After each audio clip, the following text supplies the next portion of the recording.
de los 17 viene toda la fiebre de los ICOs, levantamos bastante capital, pero nos terminamos quedando sin plata. Todavía no estamos ahí porque no todos estamos hablando el mismo lenguaje. Ustedes ven Larry Fink, que es como la cheerleader de la industria ahora, una vez que se dio vuelta, tiempo de capitales movilizados, pero sobre todo de reconciliación. Y nos vamos a quedar con el real valor que se va a concentrar en estos pocos proyectos y hacia el próximo halving, cripto debería ser bastante más diversificado que solo Bitcoin. Hola a todos y todas, muy bienvenidos nuevamente a un nuevo episodio de VitaBit, el podcast de Digital Asset Hub, donde estamos conversando con personas que están tanto dentro y trabajando, ¿cierto?, en el sistema financiero tradicional, servicios financieros, bancas, fintech, pero que también tienen una patita por el lado de activos digitales, y la razón de eso obviamente es poder entender visiones, entender sobre todo cómo están viendo la inclusión de activos digitales dentro de este sistema tradicional, y para eso este espacio de conversación. Mi nombre es Cristóbal Pereira, director ejecutivo de Digital Asset Hub, y como me acompaña siempre mi gran amigo Nico Jaramillo, CEO de Arch. Nico, ¿cómo estás? Muy bien, ¿qué tal, Cristóbal? Todo entusiasmado nuevamente aquí. Han pasado semanas interesantes en el ecosistema, no solo desde el punto de vista de precio, que es lo que generalmente la gente está mirando, pero sí sobre eh, avances, cambios regulatorios, anuncios de empresas tradicionales entrando al ecosistema, así que creemos que lo que estamos haciendo va en la dirección correcta, así que contento de estar acá conversando con los líderes de la industria. Sí, de todas maneras. Y episodio a episodio también me emociona más lo que conversamos, las visiones y sobre todo lo que está pasando dentro. Así que esperamos que esta conversación también sea bastante interesante. Para eso nos acompaña el día de hoy Edgardo Gutiérrez. Edgardo, muy bienvenido. Cuéntanos un poco, primero, antes de partir, quién es Edgardo, cómo está metido dentro de este mundo de activos digitales y cómo desde Moneda, ¿cierto? También están visualizando este espacio, esta industria bien interesante. Claro, gracias, bueno, primero que todo, gracias Cristóbal, Nicolás, por la invitación. Eh, Tal vez darle un background, la parte fome y la parte que nos convoca, tal vez de cripto. Diría la parte fome y a los más metidos en el ecosistema, mi lado TradFi o de finanzas más tradicionales. Para hacerlo simple, yo de background ingeniero, fui consultor un par de años. Llevo 12 años, luego transicioné al mundo de las inversiones, 12 años full metido en inversiones, hice un CFA, hice un MBA, camino muy tradicional en finanzas. Entre medio me fui a estudiar mi MBA, tuve 5 o 6 años viviendo en Nueva York y ahí trabajé en un par de hedge funds de tecnología. Y en ambos casos muy enfocado en revoluciones tecnológicas, la revolución de Internet, la revolución de medios de pago, de adopción de celulares, de aplicaciones, e-commerce, fintech. Y en esta pata más fintech, bueno, en esa época, hasta el año 2018 hasta 2023, fintech cae en pagos, marketplaces, blockchain.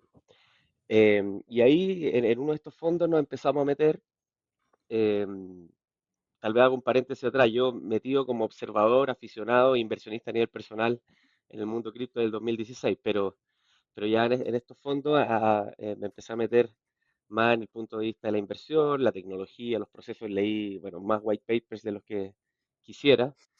Y en su momento en uno de estos fondos tratamos de lanzar un portfolio cripto. Em, y ahí el foco, bueno, nosotros hacíamos análisis fundamental, em, y mirábamos al final drivers, adopción, el número de usuarios, transacciones, fees, todos los tokenomics, emisión, destrucción de tokens. Recibimos bastante interés de Family Office en su momento. Mm. Y bueno, remamos bastante, en paralelo teníamos nuestro trabajo a diario y estábamos tratando de lanzar esta iniciativa. Finalmente no funcionó, te diría, y tal vez podemos profundizar en eso por dos razones. Una, nos dimos cuenta que todavía era muy temprano en el mercado. O sea, cripto era y bueno, y aún es todavía muy retail y nos sigue mucho esta lógica de fundamental, de que, si bien las métricas y los drivers están ahí, el movimiento de precios no obedece a eso. Hay, ¿Qué, hay, qué hay año era muchas, esto más o menos? Perdón, Edgardo, ahí más o menos como para... como 2020, Ya, perfecto. 2020-2021. Entonces, claro, para contextualizar, cuando yo me metí en esto, 2016, de los 17 viene toda la fiebre de los ICOs. Ethereum era la moneda de cambio para listar nuevas monedas y ahí había todo un proceso que fue más o menos descubrir cómo podía habilitar nuevos lanzamientos de moneda, pero era mucha especulación y había poco de fundamental. 4 años más adelante, caemos 2021, DeFi Summer, ya estaban las bases sentadas, las bases de Layer 1, etcétera, las plataformas Smart Contracts, y ahí vino todo esto de todas las apps arriba. Y esas apps sí tenían fundamentos, muchas ganan plata, tienen fees, hay negocios detrás. Eh, no quiero entrar mucho en la parte de la tecnología, podemos entrar en eso, estoy hablando de la parte más comercial. Entonces, los tokens representan al final una forma de exponerse a sus negocios y a nosotros nos hacía mucho sentido, bueno, si ya son negocios, algunos rentables, otros en vía de ser rentables, pero tienen más o menos ciertos fundamentos, aquí podría seguir una lógica como uno analiza una compañía, una acción, un instrumento financiero. Em, y el pitch era muy bueno para los clientes que pudieran entender, hacer el bridge entre entender la pata tecnológica y por qué esto podría terminar en algo tangible, pero todavía es muy nicho. Esto todavía es bastante retail y se mueve por dinámicas más sentimentales. Cuando el mercado se anima, van todos para arriba y compran, y como son activos de oferta limitada, los precios revientan y después todos se salen. Entonces, uno era muy temprano, yo creo que vamos hacia allá, todavía no estamos ahí. Y la segunda, en este proceso nos tocó un doble combo que fue, bueno, la implosión de Terra Luna, partiendo con Anchor, que era esta Mm, plataforma, Terra Luna sí. y después KFTX. Y todo eso pasó en 6 meses. Y entre medio Three Arrows Capital, algunos exchanges en problemas. Entonces, las noticias eran muy malas para el riesgo, o sea, asumir el riesgo con toda esta, la industria se estaba derritiendo y pasó gente que quería tomar riesgo a gente que leía noticias y decía, oye, aquí está lleno de estafas, eh, creo que no es el momento. Entonces, bueno, el fondo lo lanzamos nosotros un mini fondito con el capital nuestro. Ese fondo todavía lo traqueamos, bueno, yo dejé ese lugar, pero todavía lo traqueo y hablo con mi ex compañero. Ese fondo hoy día cayó un montón y rebotó y hoy día debe estar 4 o 5 veces el capital que invertimos en ese entonces. O Ah, sea, bien. podría haber sido una cosa muy rentable, en el camino lo hubierais pasado pésimo y los inversionistas hubieran estado enojados, probablemente no hubieran sacado la plata antes de ver el éxito de ese portfolio.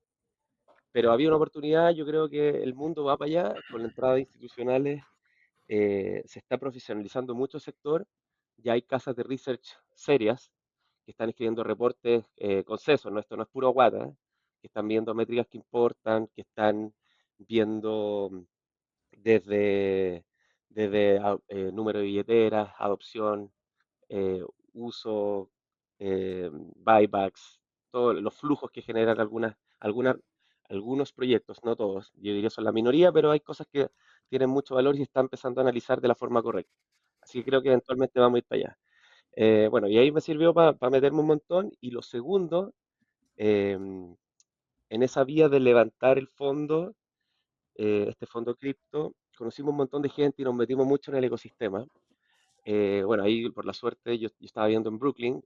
Consensys, una de las principales compañías desarrolladoras, tiene su sede en Brooklyn. En eh, Brooklyn, sí. Avalanche Labs está en Brooklyn. Bueno, ahí conocí a Nico con Arch que estaban ahí. Cruzando el puente en Manhattan, Coinbase tiene uno de los headquarters relevantes, Polygon, Chainlink. Entonces conocimos a mucha gente. eh, y ahí con la gente de Polygon llegamos a avanzar en un proyecto.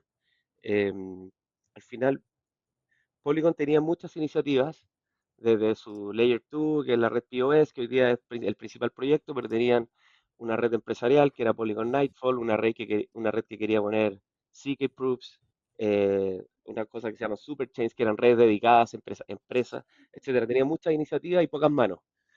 Entonces, ahí formamos un consorcio, una especie de startup para nuestro fondo y Polygon tomar esta red que era Polygon Nightfall, que es una red inicialmente desarrolló EY, que también dentro de todos sus proyectos no tuvo ni el capital ni el tiempo para desarrollar, la terminó tomando Polygon, la terminamos heredando nosotros junto a un equipo de desarrolladores de Polygon, y el proyecto al final era viabilizar esta red que estaba en etapa temprana, eh, inyectarle las CK Proofs, que son estas pruebas Zero Knowledge, que al final te dan mayor seguridad no quiero entrar en lo técnico, pero al final le sube el estándar de seguridad a las redes y el fin era que fuera uso empresarial para transacciones de alto valor que requieren alta seguridad.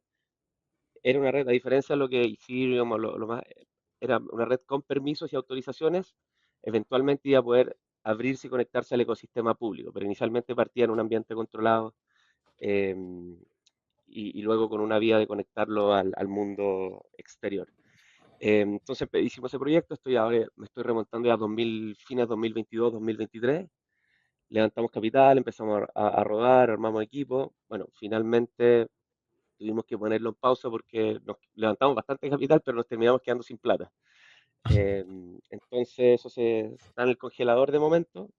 El socio de mi fondo hoy día es quien heredó el proyecto. Yo creo que eventualmente podría revivirse. Pero nada, cerrando acá, esa es como mi experiencia más metido en el ecosistema digital, cripto. Estuve muy metido en su momento. Hoy día tal vez estoy más de observador, trabajando más de vuelta en el mundo real. Hoy trabajo como portfolio manager de estrategias de acciones invirtiendo a lo largo de Latinoamérica. Entonces tengo un ojo puesto en lo que está pasando en los desarrollos, pero hoy día estoy un poquito fuera. Gran experiencia y muy buen resumen de estos años. Tenemos una pauta, pero como siempre no la vamos a seguir. Vamos a Perfecto. profundizar en lo que ha venido. Sí. Muy interesante o sea, me gustaría entender toda esta historia que para nosotros, para Cristóbal, para mí, para mucha gente que nos escucha, es una historia de un periodo de cripto conocido. O sea, lo que dijiste tú desde los ICOs hasta, no sé, cómo reviven algunas plataformas hoy día, es algo que conocemos, pero claramente tu parte más tradicional, yo creo que cuando tú les contáis algo de esto, es como que si les hablaras chino probablemente. Entonces, Sí, y bien ¿qué, frustrante. me imagino, pero más allá de, no quiero entrar como en la frustración, me gustaría entrar en la esperanza, digamos, así como ¿veis brotes verdes de que a alguien esto le empieza a hacer sentido desde el mundo tradicional en decir, ¿sabéis qué? Esto no es solo un esquema Ponzi público o no es un juego de programadores que no saben para dónde van, sino que realmente se está construyendo algo que va a ser más importante de aquí a, no tengo idea, N años y que eventualmente va a haber un cambio tecnológico? Sí, no, eso de todas maneras, tal vez más lento de lo que yo quisiera, pero si en esta misma timeline que le estaba describiendo, si nos vamos al principio, para todo el mundo estas monedas, currencies, como mal describe la palabra cryptocurrencies, la gente cree que son monedas y van a reemplazar el dólar y van a ser tu medio de pago, etcétera. Y el entendimiento, y que ya no estamos en este mundo, tal vez Bitcoin podría tener algo de eso, pero hoy día es más reserva de valor, como que también cambió la narrativa versus el origen del white paper. Eh, si aislamos eso, el resto es tecnología que va a tener casos de uso. Entonces, la gente que ya logró hacer el bridge y entender que esto, nos vamos un paso atrás, hay una blockchain, todas sus plataformas y aplicaciones arriba, tiene casos de uso, la gente que logra hacer ese paso ya está logrando percibir que aquí hay beneficios que son tangibles, que son casos de uso, que tienen utilidad.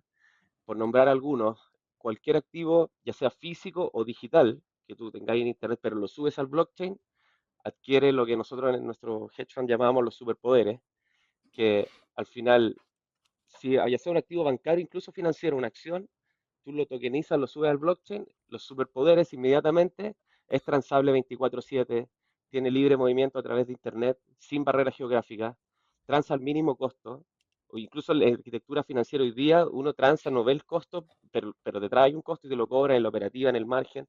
Eh, Al transar algo en blockchain, el settlement antes demoraba 13 segundos de decir un layer 1 y eso está cortando, es casi instantáneo, versus los sistemas tradicionales, tema 1, tema 2, tema 3, dependiendo del país. Y lo último que se habla menos de los superpoderes es la programabilidad, porque al final tú tienes los activos, puedes ponerle reglas arriba, te invento, tus sueldos que sean pagables en vez de una vez mensual, diario, o sujeto a eventos, liberación de pagos, dado ciertas condiciones. Esto cambia de mano si es que pasa esto otro. Todavía no estamos ahí porque no todos estamos hablando el mismo lenguaje, pero a medida que vais subiendo activos e instrumentos a la misma plataforma que hablan el mismo lenguaje, podemos explorar la programabilidad. Yo creo que ahí está el final de Strave. Entonces, la gente que ha logrado decir, ok, no es una moneda, y más encima una moneda como medio de cambio que oscila, que tiene una volatilidad más alta que una acción o que un derivado incluso. No es eso, es un montón de beneficios eh, que se pueden adquirir a usar la tecnología cuando ya se van a ese mundo y entienden que en muchos casos hay casos de negocio, hay flujos y hay una evaluation por hacer. Es como que esa gente avanza, pero esto yo diría es minoría. Todavía hay una parte educacional gigante, el desafío yo creo que es el más grande, porque, claro, ustedes te llevan full metido en esto, pero tú vais de 0 a 100 en una hora, nadie se queda con nada, en 2 horas tampoco, son sesiones de sesiones, y el ecosistema es súper profundo también. O sea, te podéis gastar semana hablando de una sola cosa y la frontera de esto ya está mucho más lejos. O sea, no sé si siguen, para mí buen referente, todo lo que se ha escrito en el blog de Vitalik se ha plasmado en proyectos tangibles 3 años o 4 años más tarde.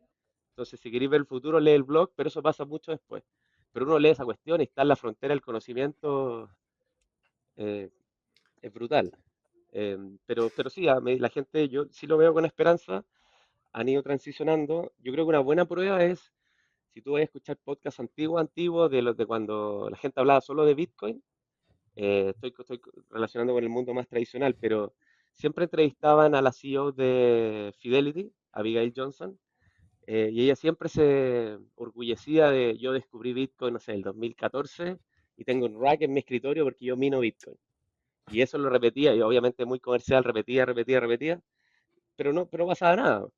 Hoy día tú vas a la página de Fidelity o habláis con la gente de Fidelity y en sus portfolios recomendados, en sus carteras recomendadas, ellos recomiendan allocation de Bitcoin. Así como te dicen 30% equities, 30% bonos, activos alternativos, 2% Bitcoin. Para todo el mundo es como el portfolio ideal. O sea, el salto ha sido gigante. BlackRock está en la misma, Franklin Templeton está en la misma. Entonces, yo creo que eso es súper positivo porque al final ellos diseñan los portfolios ideales que después permean para abajo en la sociedad, en los family office, en las instituciones, en los endowments, etcétera. Y voy con una más, Cristóbal. Vale. La, mm, como que el cambio en ese sentido ha sido bien acelerado. O sea, como que estos señores de Franklin Templeton, BlackRock, bueno, Fidelity quizás no, pero como que pasaron de decir que esto Escépticos, era, es claro, que era, no sé, remedio para ratones, a sí. es el futuro. Eh, ¿cuál crees tú que son los drivers de ese cambio? Yo primero es una oportunidad de negocio gigante, porque a la industria no le creían nada, y luego sin esfuerzo de nada, o sea, sin empuje de ningún institucional, esto pasa a 1, 2, 3 trillones. Y BlackRock, estamos hablando de un manager que hoy día, o sea, reportó su número a septiembre, tiene más de 13 trillones de dólares. El asset manager más grande del mundo por lejos. Entonces hay pocas cosas que le pueden mover la aguja para seguir creciendo. Una de ellas, están comprando otros managers más pequeños, suben managers de 100, de 200 billions, compran todos los semestres. Eh, y lo otro es descubrir nuevas clases de activos que pueden agregar muchos activos por los cuales ellos cobran un fee de custodia, administración, etcétera. Eh, pero grandes clases de activos, las que no están presentes, son pocas. Y yo creo que descubrieron en cripto y el mundo de activos digitales la oportunidad que les queda por destapar. Claro, hoy día cripto, bueno, ya sobrepasó los 4 trillones, hoy día estamos más en el rango de 3 después de este último ajuste, pero pasan dos cosas. No sé, stablecoins podría ser fácil una industria multitrillion. Luego, activos reales, tokenizar, paquetizar y subir activos reales que son activos de, no sé, equity son sobre 100 trillions, la renta fija sobre 150, el real estate sobre 200 trillions, con que tokenices un porcentaje chico de eso y lo suba a la plataforma de activos digitales, ahí hay mucho crecimiento para BlackRock. Entonces yo creo que ellos ven esta industria, digamos, puede ser 10 trillions. Si ellos ganan un cuarto de market share, son 2,5. Para los 13, eso sí le mueve la aguja. Entonces, primero el comercial, un incentivo comercial, que viene una oportunidad que es enorme, y el que llega primero aquí se lleva el pozo, el premio gordo. Partieron con el ETF de Bitcoin, hoy día tienen varios productos más. Eh, solo en esta estrategia activo digital, partieron el año pasado y hoy día tienen más de 100 billions. Entonces, es brutal el cambio y la aceleración. Luego, también ellos empujan un poco vía las carteras recomendadas, allocation de Bitcoin, después van a alocar seguramente un fondo más eh, diversificado que tengan, tienen el Beetle Fund y lo van agregando de a poco. Eh, si ustedes ven Larry Fink, que es como la cheerleader de la industria ahora, una vez que se dio vuelta, está El todos los días CMO, en dicen, el CNBC, en CMO, Bloomberg, sí, el CMO da de cripto. conferencias a Medio Oriente. Nosotros nos reímos en la oficina porque, o sea, él es referente de más o menos cómo se ha ido diseñando la industria cuando él tomó la agenda ESG, todo el asset management del mundo iba para el ESG, después ahora hay activos privados y está comprando eh, crédito y empujando, BlackRock empujando alternativos, que nunca fue, pero BlackRock empujó los ETF, casi que cuando compra iShares empezó a diseñar la industria de ETF y termina ganando esa carrera, y ahora está con la bandera de lucha de cripto. Entonces, nada, eso es súper positivo. Entonces, primero un incentivo comercial, y después, la otra cosa que yo creo que se están dando cuenta, y diría JP Morgan, es que lleva más la bandera, estoy hablando de los grandes, después hay cosas, no sé, Brevan Howard, por ejemplo, está mucho más metido en todo el ecosistema, pero está hablando de los grandes que van a mover la aguja. JP Morgan, yo creo también aprecia la pata comercial, pero está más empujando por el lado operativo, porque si bien esta como lo de BlackRock es más frontend, como de cara al cliente, desarrollo de producto, y lo de JP Morgan es backend, cómo te sirve el blockchain para todo el back office de tus operaciones. Porque si vamos un paso atrás antes de blockchain y vamos a la creación de Internet, Internet es una red muy buena para procesar y compartir información, pero siempre quedó fuera el sistema financiero que corre por un riel distinto. Entonces, para BlackRock esto podría ser, el token podría ser el activo y podría ser la plata. Hoy día, no sé, me pasa a mí, yo voy al mercado, transo con un corredor de bolsa y le compro una acción. eh, ok, eso cambia de mano, la avisa al depósito central de valores, libera la acción, etcétera. Pero por el lado hay todo un sistema de comunicación que es el sistema bancario. Al final, él le avisa a nuestro back office que tiene que liberar la plata, que me tiene que pagar en temas 2 días, y van por rieles separados. Si nos subimos a la misma plataforma, y lo que está viendo JP Morgan, la stablecoin es el medio de pago, pero es un token, y el activo que estáis comprando, estáis transando también un token, y se mueve todo en tiempo real, en el mismo sistema, en un solo riel, que es información y dinero. Y eso al final te tiene eficiencias de tiempo, de capital inmovilizado, pero sobre todo de reconciliación, porque cierra el mercado y al final del día los tipos se quedan trabajando 6 horas más en reconciliar todo el papeleo, el flujo de información. Eso podría ser instantáneo y los ahorros son gigantes. Y eso Imagínate también la explica, eso cantidad, explica porque la cantidad de fees y desintermediación que podía ser es enorme. claro, Sí. imagínate Y la eso que están cantidad de viendo ellos. controles, la cantidad de controles que Claro, tenéis que poner en ese mundo, porque como decís tú, son dos rieles que van por paralelo, que alguien tiene que finalmente decir, ok, hay que cuadran. reconciliar todo al final del día, Claro, todos los días, Eh, en todos los yo me usos horarios, acuerdo, para todas las clases de activos. Y no yo es me acuerdo solo, haber visto, no es tú y el banco, po, es tú, el banco, el depósito, el custodio. La otra vez son como dos intermediarios en una cadena para solo hacer te compro una acción y te libero la plata. mm, de todas maneras, yo me acuerdo haber visto una entrevista de la gerente de innovación de Franklin Templeton y decía, la cantidad de personas que tenemos nosotros para reconciliar todos los fondos mutuos es una brutalidad y hay errores todos los días que Eso cuestan también, por los plata. errores, no solo la Claro, pega, la carga operativa y claro. aparte la cantidad de errores. O sea, con esto, digamos, nos ahorramos todo eso. No, muy bueno. Sí. Sí, entonces yo te diría, esos son como dos incentivos. Bueno, yo creo que hay más, pero suficientemente potentes para que vean ahorro en plata y oportunidad de negocio. Entonces la narrativa cambió radicalmente, ahora que es, digamos, un asset class creíble que tiene escala. O sea, nunca en la historia, bueno, yo leo mucha historia, sobre todo financiera, pero nunca hubo una acumulación de valor o creación de valor tan grande, tan rápido. O sea, cierto. en 15 años, desde el white paper de Bitcoin, que eso fue 2008, Bitcoin lanza el 2009, a la fecha 4 trillions de riqueza en un poco más de una década. No hay nada así. Tal vez lo de AI, si no es una burbuja y terminan habiendo ganadores reales, podría ser comparable, pero estamos hablando de que Bitcoin ya tiene tamaño, o sea, Bitcoin, cripto como un todo, le compite no sé, se habla mucho de private credit, es similar en tamaño, pero private credit se viene haciendo desde que hay historia. Mm, Private equity también es similar y eso partió en los 70. Entonces, nada, yo creo que están, por lo menos los grandes están entendiendo el potencial. Tienen equipos dedicados que escriben reportes, gente de estrategia que hace allocations, gente comercial que distribuye los productos, y eso al final le va a dar más seriedad e institucionalidad a la industria. Y yo creo que a la larga, a medida que entran los institucionales, que es capital estable, que no sale corriendo cuando las cosas se ponen feas, sino que compra, redobla la apuesta porque cree en el largo plazo, le va a dar estabilidad también a los precios. Bitcoin todavía es volátil, pero si ustedes miran las curvas de volatilidad han ido bajando considerablemente. O sea, antes tenía 200% de volatilidad y hoy día estamos a niveles de 40, 50. Entonces le va dando seriedad también y yo creo que eventualmente vamos a llegar a lo que mencionaba al principio, a que esto se mueva más por fundamentos. Ahí también va a haber una depuración y se va a limpiar un montón de los miles de millones de tokens que hay listados, que la mayoría no sirve para nada, y nos vamos a quedar con el real valor que se va a concentrar en estos pocos proyectos y van a haber grandes ganadores y 99% perdedores. Ya volveremos rápidamente con nuestro episodio. Antes, déjame compartirte rápidamente unos pequeños mensajes de nuestros patrocinadores que hacen posible el desarrollo de este espacio de conversación. BitGo es el líder global en infraestructura para activos digitales, ofreciendo custodia regulada, wallets, staking y servicios de liquidación. Desde 2013 ha permitido a miles de instituciones y millones de usuarios operar de manera segura en el mercado cripto. Con presencia en todo el mundo, BitGo es el mayor custodio independiente y proveedor de staking del ecosistema. Para conocer más, visita su página web bitgo.com.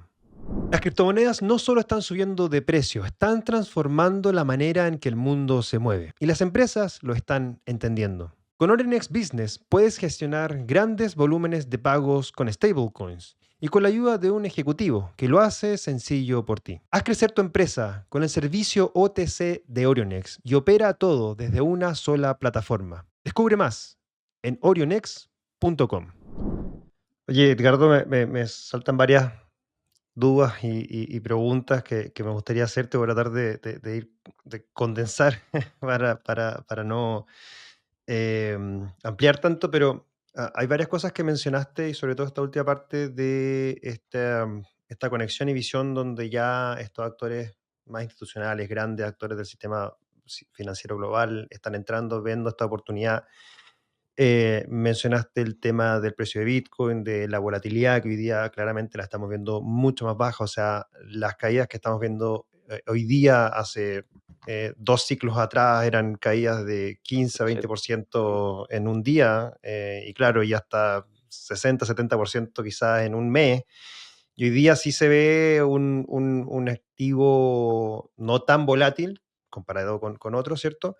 Pero que dentro de todo tiene cierta volatilidad. Y hoy día también estamos viendo un cambio quizás de tendencia en estos ciclos, porque hablamos de estos ciclos de 4 años que todo el mundo los conoce, o bueno, quienes no los conozcan, ¿no es cierto? Que si uno ve la historia, se ve estos ciclos de 4 años muy marcados, donde después de un halving de Bitcoin viene un mercado alcista. Pero ahora estamos viendo un escenario que quizás esos 4 años se extiendan, sean, o quizás ya salimos de este ciclo de 4 años y entramos en un ciclo totalmente diferente.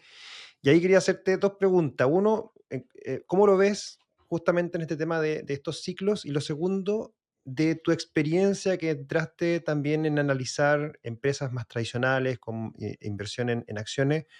¿Cómo estás viendo estas empresas que hoy día tienen tesorerías en Bitcoin, específicamente Strategy, que ha salido en este último semana, ¿cierto? Con este tema de que está rondando este tema de que podría salir de este índice global, de este ETF global, y Sí, eso podría afectar fuertemente también el precio de Bitcoin, por lo que implica la salida de Strategy de este índice. sí. Em, bueno, tal vez vamos a los strategy primero. Vale. Em, Eso sí, al final, vamos atrás. Yo creo, sí, para responder. Los ciclos de 4 años eran, o sea, mi opinión, yo creo que rompimos un poco de eso. ¿Por qué? Porque eh, si vamos para atrás, Bitcoin, al principio era solo Bitcoin y luego habían otros proyectos, pero su dominancia era muy alta y la tasa de emisión era muy alta. Con cada halving, la emisión se divide a la mitad, ¿cierto? Sí. Entonces pasamos de, si mal no recuerdo, era 13% de emisión anual, vino un halving a 6,5, a 3,25, luego a 1,7 y después del último halving, hoy día la emisión anual es como 0,7, 0,8. Entonces, bastante marginal ese nivel de inflación para que el próximo halving le afecte. ¿Qué pasaba antes? La demanda, la adopción subía, subía, y de repente tú le pegabas un shock de oferta a una demanda que más o menos va así, y le cortabas la oferta y el precio explotaba y nuevo ciclo y se iba a una nueva fase. En la última ya estábamos a niveles de 1 y tanto y ahora nos fuimos a 0,7, entonces 0,7 de emisión es menos que, no sé, lo que se inflan el circulante de moneda de cualquier país, es menos que tal vez los share programs de las empresas, es un nivel bastante bajo como para que le pegue digamos que la demanda se sostiene, ya es muy marginal, como que el mercado puede encontrar puntas de compra y venta para que no sea tema. Entonces yo creo que un poco rompimos eso. Ahora, lo que pasó con eso, el ciclo de 4 años, que justo también se da que estos son activos de riesgo, en general tienen buen performance cuando la liquidez del sistema mejora mucho, o va incrementalmente, nueva emisión o los bancos centrales dejan de comprimir sus balances. Entonces justo se dio, esto no es pura casualidad, que más o menos coinciden ciclos de bajas de tasas o de estímulos cuando venía el halving de Bitcoin. Entonces más o menos cae o el mismo año o el año siguiente, entonces como que se refuerza esto y han sido bastante pronunciados los ciclos. Mirando hacia adelante, yo creo que el tema halving no va a ser tan relevante. Y hacia el próximo halving, cripto debería ser bastante más diversificado que solo Bitcoin. Y vamos a ver si toca el nuevo ciclo de liquidez. Ese ciclo está pasando ahora. De hecho, la Fed está empezando a bajar tasas. El UK ya está en tasa neutral lo más bajo posible. Europa podría bajar levemente. Japón está en cero. Chile está bajando tasas. Brasil viene el próximo año, va a tener una bajada de tasas fuerte. En Latam en general todos están bajando tasas. Y eso es más liquidez, más estímulos. China está estimulando su economía. Entonces se está aparejando, justo pasó el halving y ahora viene, tal vez vino más desfasado y ahora viene un estímulo fuerte. Entonces va a haber más liquidez en el sistema, más emisión y la gente con más liquidez baja las tasas, toma más crédito y en general toma más riesgo. Hay todo un mecanismo de transmisión, pero así como en fácil, más liquidez en el sistema, se privilegia más los activos o hay más plata disponible circulante para invertir en activos de riesgo especulativo y cosas como non-performing tech, high growth o incluso Latam Tech, que en general se mueve bien parecido a Bitcoin, les tiende a ir bien. Eh, entonces, yo creo que el ciclo más o menos se rompe 4 años, no quiere decir que no estemos metidos, se esté armando un nuevo ciclo alcista o que lo que hemos tenido un ajuste a corto plazo, pero esto vaya a seguir. Y respecto ahora volviendo a lo de los índices, sí, pues, si esto es bien binario, porque si MicroStrategy entra a los índices, que era el escenario base, fuerza a todos los fondos pasivos, que son gigantes, entra al S&P, fuerza a todos los fondos pasivos a ir a comprar en esa misma proporción que el índice MicroStrategy. Y no es solo S&P, o sea, un fondo global tiene en gran proporción S&P. Las AFP chilenas, sobre todo los fondos A, B y C, que tienen un exposure accionario, tienen exposición a Estados Unidos y lo hacen vía S&P. Entonces, que entre a este índice significa que todo el mundo va a salir a comprar MicroStrategy y detrás de MicroStrategy hay un montón de Bitcoin. Entonces, al final, si eso pasa, todos nos vamos, todos, digamos, todos quien tenga ahorros, de alguna forma van a estar expuestos a Bitcoin, a MicroStrategy, y si no pasa, bueno, y esa compra le hace subir el precio de la acción. En general, Michael Saylor es como buen allocator cuando sube su precio de la acción, él emite acciones con premios, sale a comprar más Bitcoin y le da refuerzo al precio. Si no pasa, se queda sin herramientas para seguir comprando, acaparando y sosteniendo el precio. Entonces, ese es principalmente el riesgo. No es que Bitcoin se va a desinflar por sí solo, pero estáis dejando de tener un comprador que ha sido el principal comprador los últimos 4 años, eh, y menos demanda futura. Porque también en los índices se Y, crece por performance. Entonces él puede comprar, emitir, comprar, reforzar esto, crece el peso en el índice y un poquito se desarma esa bicicleta. El argumento de las empresas de índice es que todas estas empresas en la práctica no son empresas, sino que son fondos Claro, con un fondo cascarón de empresas. disfrazado. No Sí. son empresas productivas, sino que, claro, son Claro, DATs. claro. ¿Qué opináis de El ese caso es, argumento? puta, hay para los dos lados, porque MicroStrategy es bien. Ellos parten como una empresa software, que es un software que vende 200 palos de ingresos, más o menos de capa caída, empresarial, tipo, es un Oracle que nunca fue Oracle y más o menos está de salida con pocos clientes. Y luego tu estrategia de acaparar Bitcoin como el Corporate Treasury y luego descubren que al final es mucho más rentable ser allocator de Bitcoin, sobre todo un activo que ellos creen que va a haber mucha demanda futura y con una oferta que sabemos que por código está limitada para siempre. O sea, hay una emisión que es sabida y bien limitada. Em, entonces, él tiene un argumento, tengo un negocio, pero en la práctica cada vez ese negocio pesa menos y hoy día yo creo que yo lo haría irrelevante. Entonces, tienen un punto, Mm. yo creo que tienen un punto en este caso MCI, que son quienes escriben las reglas de Es de ahora los Morgan Stanley, ¿cierto? Es el sí, MSCI es de sí, Morgan, ¿cierto? Sí. sí. American Stanley Corporate Indexes, creo que es MSCI. Em, ahora no sé, o sea, ese es el argumento y bajo eso, claro, Microsoft tiende más a no cumplir que a cumplir, pero no sé si sea un argumento para dejar a la gente fuera del exposure, porque al final tú como S&P o como diseñador de índices querés darle eh, que la gente pueda tener exposición a los activos que por diseño, o sea, bajo ciertas reglas, están rentando o son los más grandes, los que le ha ido mejor, los que tienen más sólido, etcétera. Entonces, si cumpliste los temas de liquidez, de presencia bursátil, de market cap y todos los requisitos, salvo esto que es más cualitativo de que no es un negocio productivo, eh, ¿por qué dejar a la gente fuera es más subjetivo? Entonces no tengo una opinión tan clara. Al final, digamos que lo dejaste fuera bajo el criterio, no cumple, pero no sé si es lo correcto, porque al final estáis privando un montón de gente de un activo que le puede ir muy bien. Claro, Sí, y probablemente va a ser un activo, sería un activo que en su forma de acción va a tener, podría tener un rendimiento que vaya a dejar afuera a los pasivos de ese rendimiento. Y es una decisión bien, Claro, es una decisión fuerte, decir, no, esto queda afuera. Ahora, claro, probablemente tiene que haber un lobby en Manhattan, pero interesante claro, de mirar, por ejemplo, Larry Fink, que es uno de los clientes más importantes de MSCI, debe estar diciendo, oye, claro, vamos para adentro.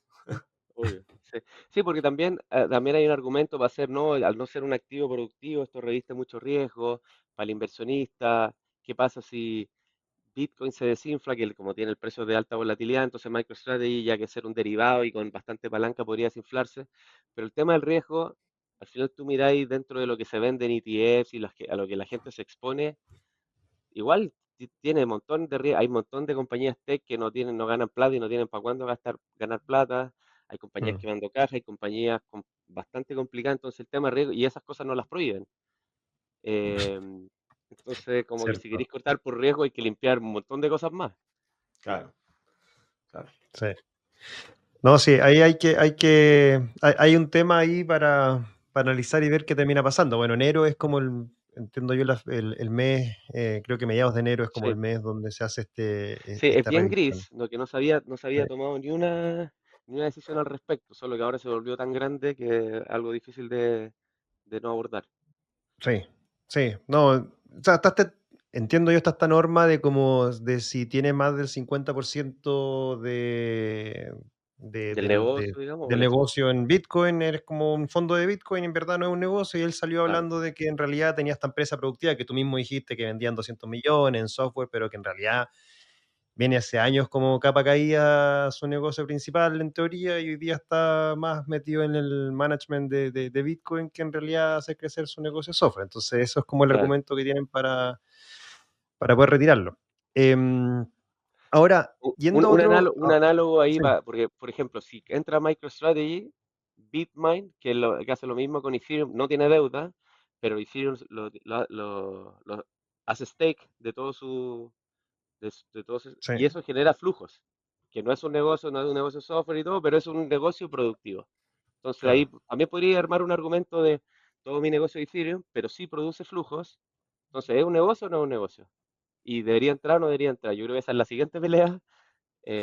Y Tom Lee es súper hábil, tal vez no tiene la fuerza de Larry Fink, pero es más mediático aún eh, y tiene unos backers que son importantes. Entonces también podría haber la siguiente rosca en el tema Sí, de índice. no, de todas maneras. Oye, Edgardo, para irse a otro tema, ¿cómo estás viendo la región, Latinoamérica, en términos de el avance en temas de activos digitales, en quizás alocación también de este tipo de activos dentro de portafolios? ¿Hay empresas, hay fondos que estén mirando esto? ¿Todavía están bastante escépticos al respecto? Sí, yo creo que lamentablemente estamos mucho mirando y haciendo poco. Mm, Em, También hay que entender que, bueno, la DAM en general llega bastante más atrás a todas estas tendencias. Eh, por ejemplo, estas plataformas de smart contracts y todos estos developers se desarrollan en otras partes y lo que se hace en la DAM es, bueno, si la tecnología ya se creó, ya existe, hagamos una app para aprovecharlo, hagamos un negocio alrededor. Lo mismo que está pasando en inteligencia artificial, o sea, todos los chips, las máquinas para hacer chips, los modelos se entrenan, se hacen, se diseñan en California, Silicon Valley o en China y luego, ¿qué hacemos acá? Pescamos, ya existen los modelos, los chatbots, hagamos arriba una aplicación Entonces, en general tendemos a llegar más tarde, y aquí en la industria financiera está pasando un poco lo mismo. Y yo creo que también hay varias diferencias, porque no quiero hablar por todos los mercados desarrollados, pero tal vez haciendo un paralelo Estados Unidos contra Latinoamérica. En Estados Unidos pasan dos o tres cosas que son bien diferentes. Uno, allá la gente invierte jugando para ganar. Y acá en Latam como que todos invierten a jugar a no perder. mm, Entonces el mindset es bien distinto. Tal vez tiene que ver con la cultura, la idiosincrasia. Acá estáis siempre preocupados de que no me jodan, que no me roban la plata. mm. Tú vas y les Allá hay prometí ganar siempre. más riesgo ahí en Estados Allá Unidos, o sea, son tomadores de riesgo. Es como tomadores de riesgo. hacerla o perder en el camino y si no vamos de nuevo, Mm, pero, mm, pero cierto. hay menos aversión al riesgo. Acá de repente, bueno, nos pasa incluso a nosotros, vamos a ofrecer tasas de retorno muy buenas para un proyecto o algo, y siempre hay escepticismo, como ya cuál es la trampa. Es la trampa, claro. Estáis bombeando los números. eh, Eso es uno. Y lo otro, Cierto. em, en Estados Unidos, la gente retail, personas naturales, ellos invierten mucho, van directos. Toda la gente que tiene ahorros está expuesta al mercado y busca maximizar, crecer su portafolio, su capital, etcétera. Tienen mayor formación financiera o conocimiento. En cambio acá, uno, gran, gran parte de la gente, economía muy informal, poco ahorro, y la gente que ahorra, si bien es una capa muy más pequeña, no es tan sofisticada, no todos juegan en el mercado o en fondos. No sé, si ustedes les preguntan a sus amigos cuánto están realmente metidos, mucho depósito a plazo, fondo de renta Mm, fija, jugando la segura. sí. Entonces, en ese sentido, todavía no ha llegado la demanda o la necesidad de decir, oye, ya pasé los bonos, o sea, pasé la renta fija, pasé las acciones, los alternativos, los antiguos alternativos, private equity, crédito, etcétera.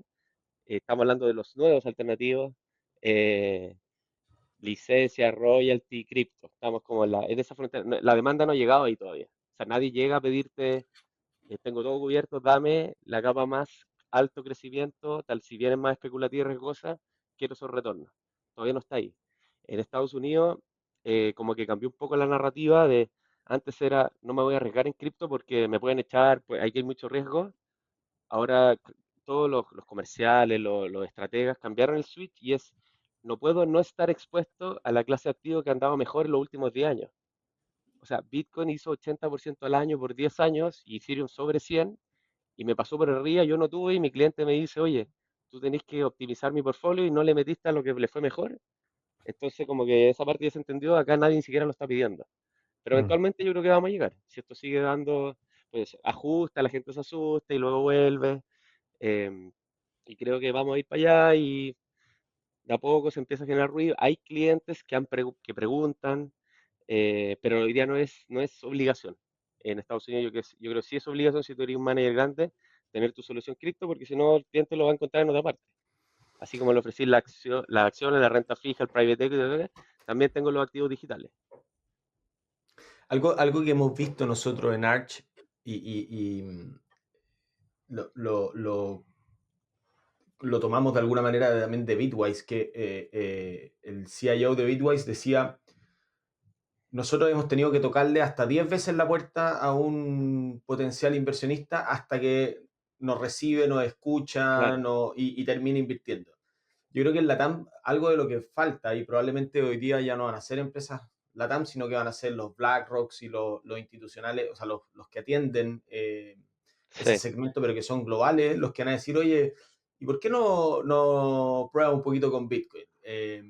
Porque un poco lo que decís tú, al asesor BlackRock de Latinoamérica también le van a decir, oye, ya, pues, ¿y tu parte dónde está, digamos, de Mm. Bitcoin en tus clientes? Entonces, yo creo que efectivamente despierta cuando la demanda lo empieza a pedir, pero antes de eso yo creo que tiene que haber alguien, esa demanda tiene que saber a quién ir a pedírselo, digamos, y se lo va a ir a pedir a alguien que se lo está ofreciendo en el tiempo. Y eso yo creo que en Estados Unidos es muy masivo, en Latam mucho menos.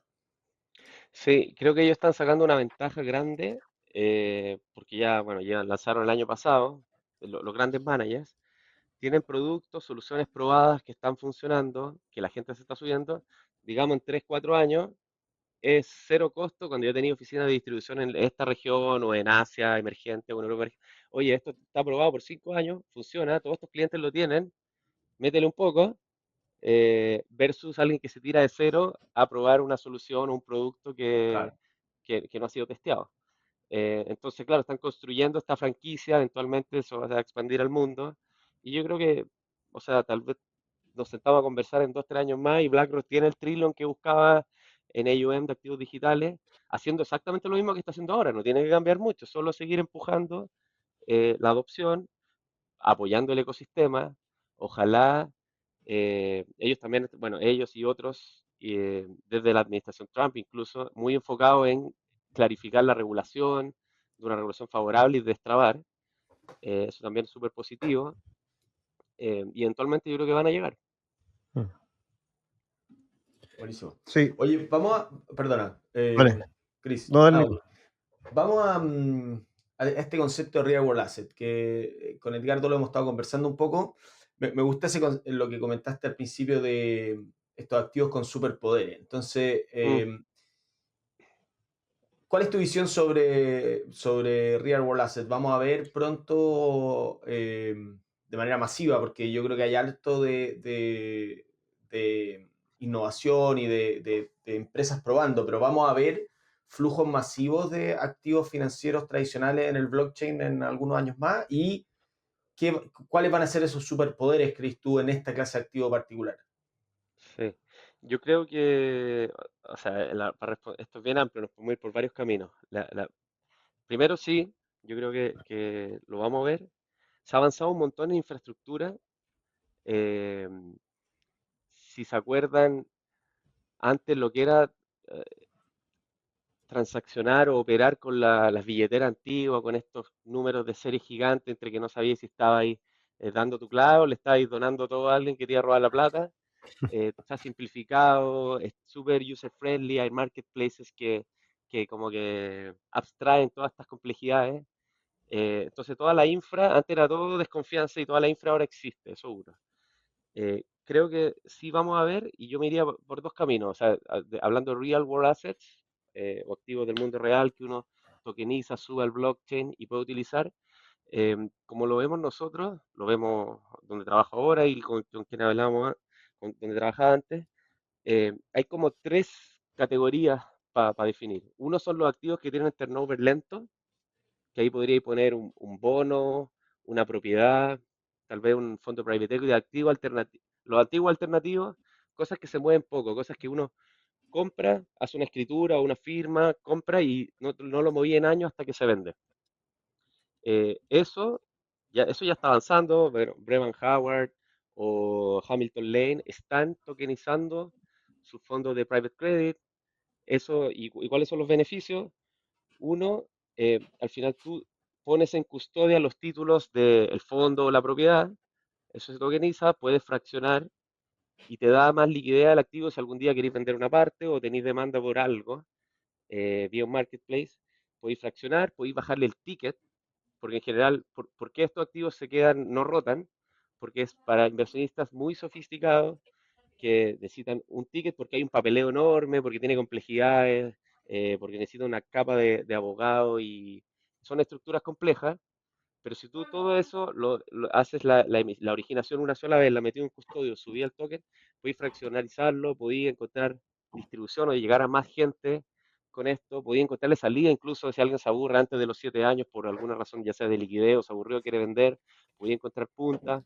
Entonces, Mm. el beneficio de subir esos activos de lento movimiento, lento turnover, yo creo que lo podéis encontrar en el blockchain, darle rotación, darle liquidez, darle más acceso a más gente.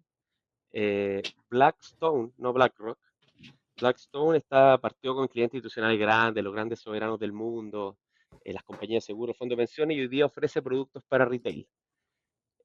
Fondos alternativos, tickets más chicos para retail, pero retail alto patrimonio. Vía tokenización, yo creo que podéis acceder a retail, el que tiene la wallet de Mercado Pago, o no sé, el que ocupa Cash App en Estados Unidos, como llegar a gente que no tiene millones de dólares, pero sí de repente puede poner $5.000 en algo y exponerse a estas clases de activos. Entonces yo sí le veo valor en eso, a los de lento movimiento, y ahí, no sé, real estate, bonos, renta fija, private equity, private credit, incluso venture capital. Venture capital hay mercados secundarios ya Mm. eh, no tokenizados, pero hay mercados que le están dando liquidez a activos que son ilíquidos. Después los activos de turnover rápido, que ahí yo diría son acciones, los derivados, los principales, y rápido me refiero que den la vuelta, o sea, el volumen transado dividido el market cap es 1,5, 2 veces. No es que todas las acciones se vendan y se compren en el año, pero en promedio el volumen transado es el doble del market cap o sobre, los derivados mucho más. Yo creo que ahí tú no tenés, bueno, son de turnover rápido por definición, no tenéis restricciones de liquidez. Entonces, tokenizar eso, eh, yo creo que no resuelve ningún problema. Son activos de buena distribución, día, hoy día cualquier wallet digital más o menos buena, sofisticada, podía acceder al mercado. Esos no se van a beneficiar de la tokenización, pero sí veo el valor de tokenizar esos activos para obtener todos estos beneficios o superpoderes de backend o de back office. O sea, pensando en un futuro, yo creo, si tuviera que apostar, diría que Coinbase va a ser el primero. Ya listó su compañía como incorporada de la manera tradicional. Pero yo creo que en el futuro van a haber listado de productos directo, el token directo al blockchain, no al mundo tradicional y después lo tokenizo y lo subo al blockchain, sino que voy a emitir y va a hacer un token en el blockchain y se va a comprar con O sea, no va a haber un papel, no va a no, ser no va a un haber un wrap, papel, va a va a va ser a ser código con nativo. toda la inscripción inscrita en el token, tal vez un NFT aledaño o el mismo token que tenga toda la regulación. Para eso tiene que haber una regulación escrita que tenemos que llegar a eso. Pero eso tú vas a listar y inmediatamente ahí ya vas a tener todos los superpoderes de reconciliación, eficiencia, custodia, todo lo que mencionamos antes. eh, y te ahorráis la pata, porque hoy día, de momento, lo que tokenizáis, estáis viendo con dos sistemas. Entonces, Mm. el Claro, custodio, el intercambio, la es una plata, capa todo va a más. ser un real, claro, desde el día uno. Yo creo que ese beneficio podrían obtener los activos de alto turnover, pero de eso estamos más lejos. Lo de lento turnover ya está pasando. Hay hartos managers que lo hacen. Si van a, creo que hay como 40 billions ya en activos emitidos, no stablecoins, activos Sí. Sí, de estos fondos real más world. puros, real estate, private credit. Y la tercera pata, bueno, stablecoins, tokenizar depósitos, tokenizar estas cosas más plain vanilla, que al final el movimiento de plata que adquiere los mismos superpoderes, al final dólares son muy buenos y etcétera, pero igual funciona en un sistema bancario con horas de banco, que no está los fines de semana, que la plata se demora en llegar. De hecho, cuando tú miras todas las horas de la semana en las que está abierto un banco, es como el 20% de todas las horas. Eh, Entonces la subiste al carro, la podéis transar en cualquier momento a lo largo del mundo a mínimo costo. eh, Ahí hay mucho valor, sobre todo en mercados emergentes que tienen poco acceso a dólar, que les cobran fees de lado y lado, que la plata se demora en llegar. eh, y después hay una última vertical que conozco varias gente que está explorando, pero hoy día es como el futuro, que es tokenización y puede ser desde la originación directa en token o el físico tokenizarlo, que es royalties, patentes, licencias, tickets, eh, todo lo que tiene que ver con gaming, todos los skins que tú compráis, los juegos que después solo pertenece a ese juego. Si fuera un token, lo podríais salir a vender a un marketplace o cambiar a la siguiente versión del juego. O sea, hoy día en Sony saca un juego, tú jugáis, te cambia la nueva versión y todo lo que invertiste lo perdiste. Mm. Eh, Eso también podría ir.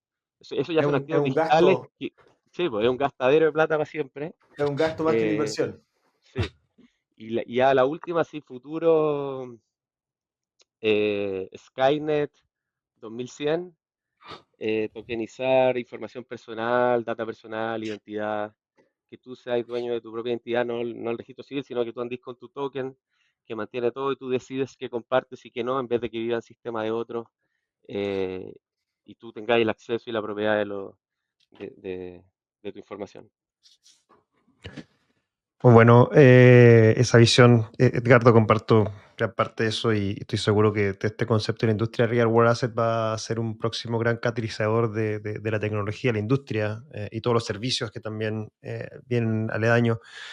Ahora, quería saber si esto también dentro del equipo Moneda lo están viendo, lo están visualizando. Tú eres ahí no sé cómo si está bien o no, pero el bichito raro que habla Evangelizador, de cripto, el evangelizador, ahí el que mete la claro, cosita ahí como, oye, hay que ver esto, hay que meterse acá, hay alguien más que te esté apoyando internamente, los socios lo están viendo o no.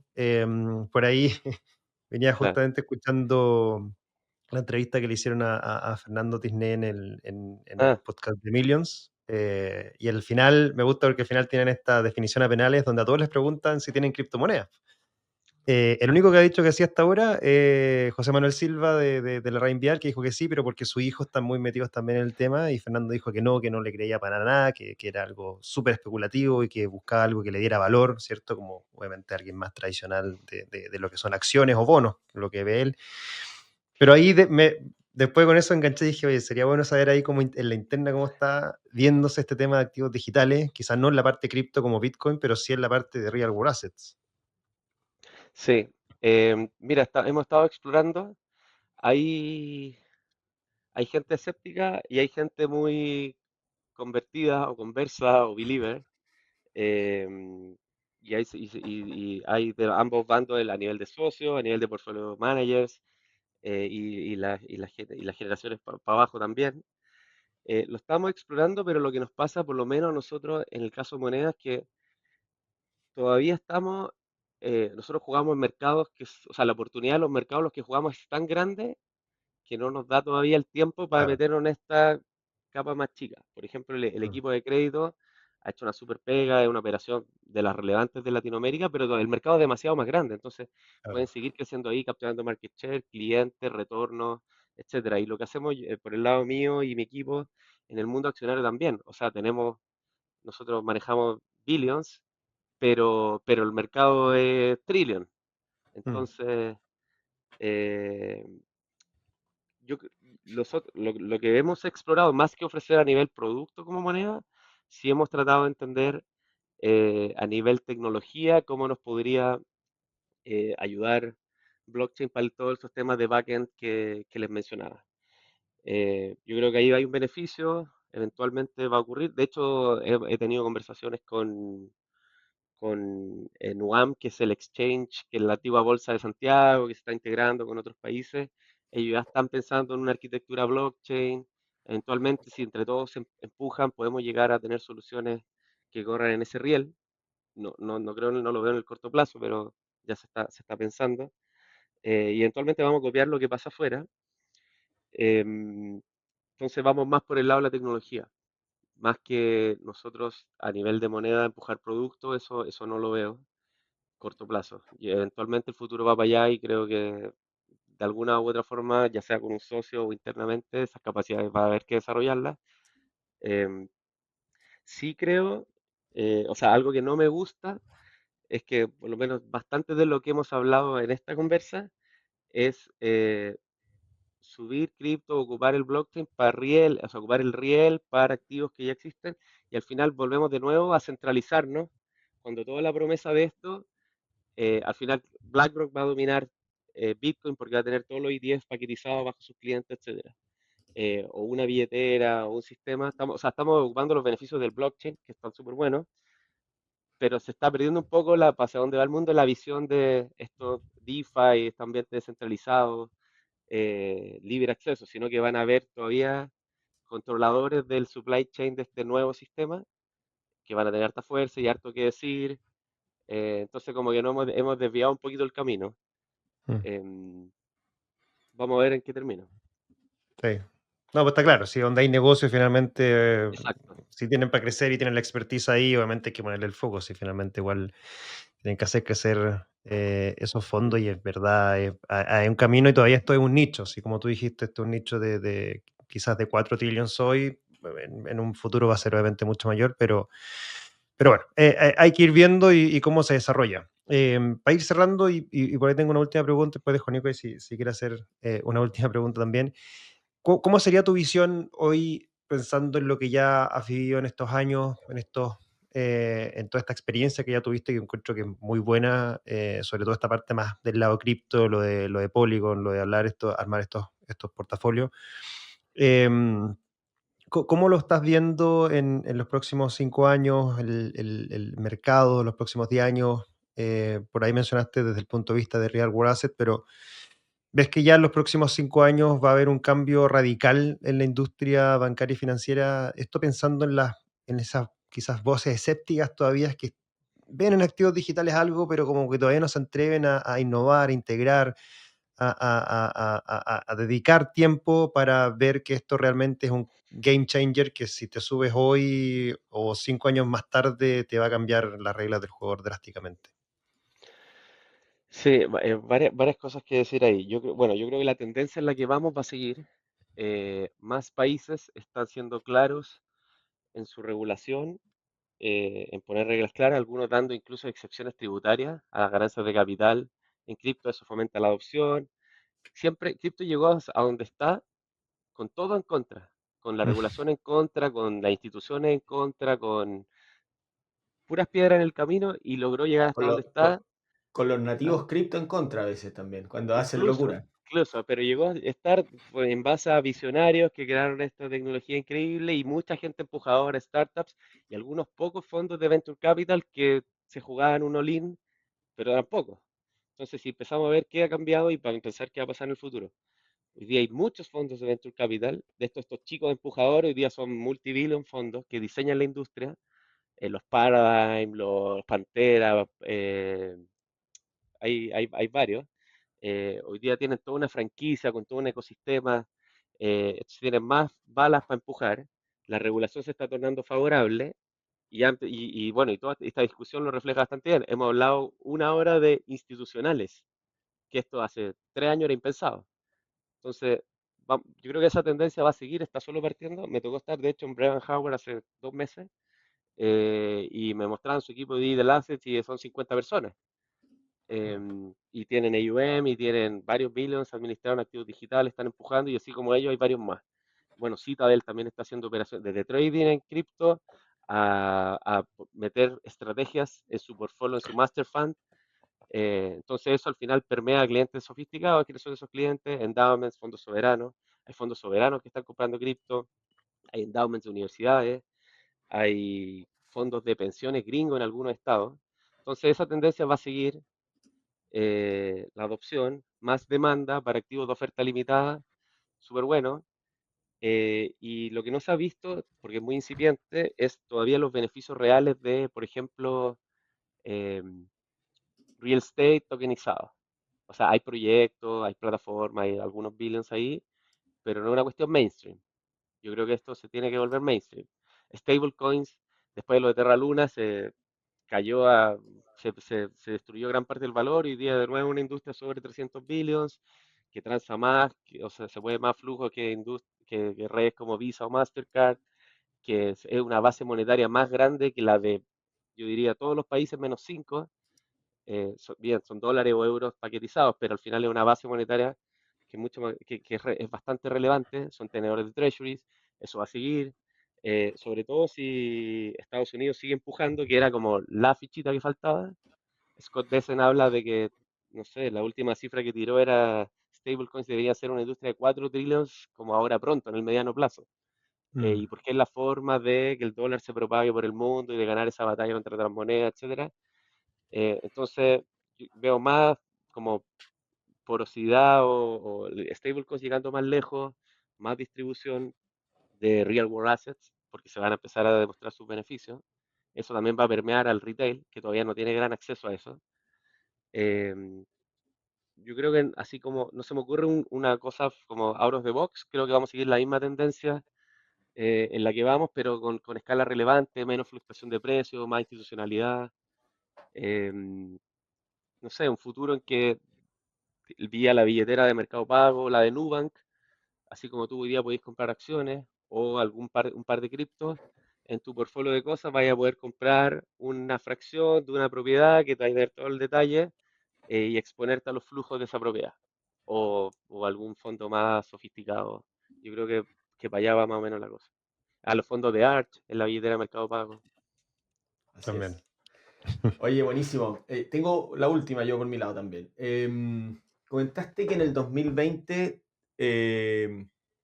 empezaron a analizar los fundamentales de estos tokens, tokenomics y todo eso. Sí. Si hoy día un veinteañero que quiere dedicarse al mundo financiero tuviese que elegir entre acciones o tokens, ¿qué le recomendaría para ser como analista research? Eh, no, yo creo que no le recomendaría hacer esa distinción.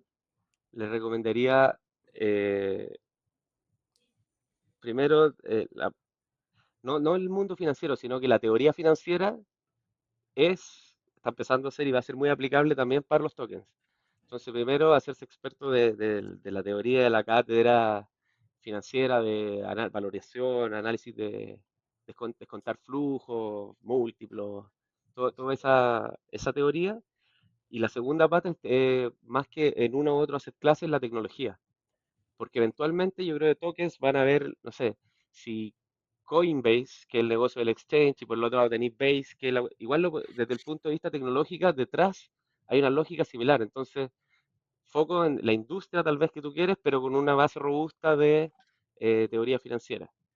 No sé, ver las billeteras, al final cuando te metías a ver una billetera, eh, estáis viendo flujos de pagos que transan activos, después viene la pata de blockchain, está todo medio relacionado, entonces tenéis que entender bien los fundamentos de la tecnología. Ahí yo recomendaría más un approach como ingenieril, de el que quiere saber todo de cómo funciona el sistema financiero, funciona bastante bien, pero poca gente lo entiende y tiene millones de partes y actores.